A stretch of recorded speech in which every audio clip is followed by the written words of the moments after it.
Mga driver ng UV Express sa Pasig, piniperwisyo raw ng mga traffic enforcer. Paulit-ulit daw silang hinuhuli ng mga traffic enforcer ng Traffic Management Office ng Pasig City Hall sa Rodriguez Street na tila hindi alam ang batas sa kanilang lugar. Ang kanila kasing violation out of route. Pero sa Memorandum of Agreement na inilabas ng Land Transportation and Franchising Regulatory Board of LTFRB, malinaw na pinapayagan ng ruta na dumaan sa nasabing kalsada. Kasama natin ngayon sa ating studio sina Arnold Francisco, Dindo Eden at lima pa niyang kasamang driver. Magandang hapon po, sir. Mga sir. Magandang hapon po. 7 sila. 7. Okay. So, 2, 5. Okay. Boss, nakita ko naman yung sinasabing ninyo dun sa LTFRB. Bakit ano daw ang sinasabi ng traffic enforcer? Ano po nila, ang sabi po nung isang beses na nahuli yung aming kasama, pinatatrabaho po daw kami, hindi ayaw naman nilang sabihin kung sino ang nagtatrabaho. Ang ibig sabihin ng patatrabaho? Pinaka-project sila, pinaalis sila o dili kaya ginagawa yung para harasin na para makahingi ng kotong. Ayun. Maraming hindi nga po ang kotong. Ayun. Dahilan doon. Kung baka nagpapakilala. Ay, okay. Okay, tingnan. Nasa linya ngayon si Noel Santiago, ang Traffic Enforcer and Duty Traffic Parking and Management Office ng Pasig City. Magandang hapon po, sir. Magandang hapon po, sir. Kasama po natin si Tool Rafi at si Tool Erwin at 5 at 7 mga nagrereklamo ho ng mga UV Express driver. Sir, ano ho itong issue na to na parang meron naman ho sa prangkisa nila, hindi naman ho bawal ang dumaan daw sa inyo. Bakit ho kinokotongan ho ng mga traffic enforcer ninyo? Sir, regarding naman po sa pag-uusap, sir, wala naman po kami kasi mo natatanggap. Wala pa nangyari. Pero sir, ito yung sinasabi, may nanghuhuli na sa inyo, hindi ba? May mga nanghuhuli ho, sir, sa inyo. Ito naman ho, wala naman ho violation. Ewan natin kung nagpasa ho kayo ng ito ho yung inyong itong City Hall ninyo ng resolution na bawal ng dumaan dyan. Meron ho bang utos sa inyo dyan sa traffic?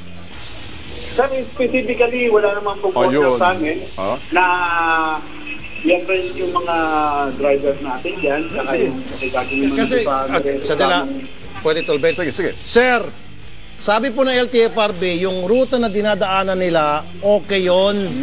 Okay, pero sabi po ng mga traffic enforcer ninyo, hindi okay yun. Kasi ayon sa kanila, suspetsya nila, baka nagpapakilala na yung mga traffic enforcer ninyo para dumating yung panahon, kailangan nila magbigay ng tong para sa inyo, ay, para sa mga bata nyo, o kung kanino man dyan sa City Hall. Di ba, sir? Sir, pag gano'n naman po, sir, wala naman po kaming incidenting gano'n. So kung, sir, kung wala kayong balak mangotong, bakit nyo po sila hinuhuli samantalang wala naman silang violation? So anong purpose po ng paghuli sa kanila?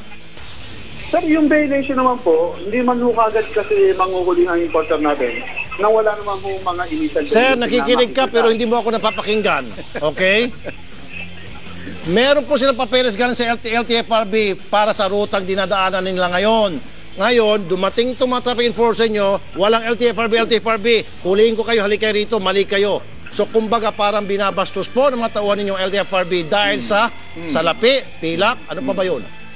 Hudas. Sir, Pilak. Mga pilak. Oh. Yun lang yun, sir eh. Sige, Noel. Walang violation, okay sa LTFRB, pero hindi okay sa mga tao mo. Okay. Bakit? Anong meron? Ayan. Yun yung tanong, sir. Sagot, Noel. sir, hindi naman doon kasi manghuhuli yung importer natin na wala mo nakikita. Noel, makinig ka. Hey! Opo. Tigil. Sinabi na nga, nanghuhuli, wala pa. Ano pang gusto mo? May papel dito, papakain ko sa iyo may papel. Ito na nga, oh. Hoy, makinig ka, nanonood ka ba? Tingnan mo to, out of route. Ito pa sa LTFRB, nakikita mo ba to? Hindi raw, tama lang. Mamaya sa sinasabi mo na to, isa ka pa para kang... nako, makinig ka, Noel. Hindi nyo ino-honor yung sinasabing LTFRB na po pwedeng dumaan sa inyo yan. Anong kapangyarihan meron kayo para gawin na mas mataas pa kayo sa National Office ng LTO, LTFRB, kayo'y munisipyo sige, syudad lamang ng Pasig. Sige nga, mga tuwirang ka. Umayos ka, baka mabitag ka. Sige. Sige po. Pero yung regarding nga po sa mga reklamo nilang driver dyan. Hoy, makinig ka. Sabihin mo na lang sa mga kasama mo, mapapahiritin ka pa, sumikat ka pa sa kalokohan mo. Patigilin mo na ang panguhuli na out of route dito mismo na hawak namin. Simula ngayon, na T3 na kayo, tumigil na kayo sa racket nyo.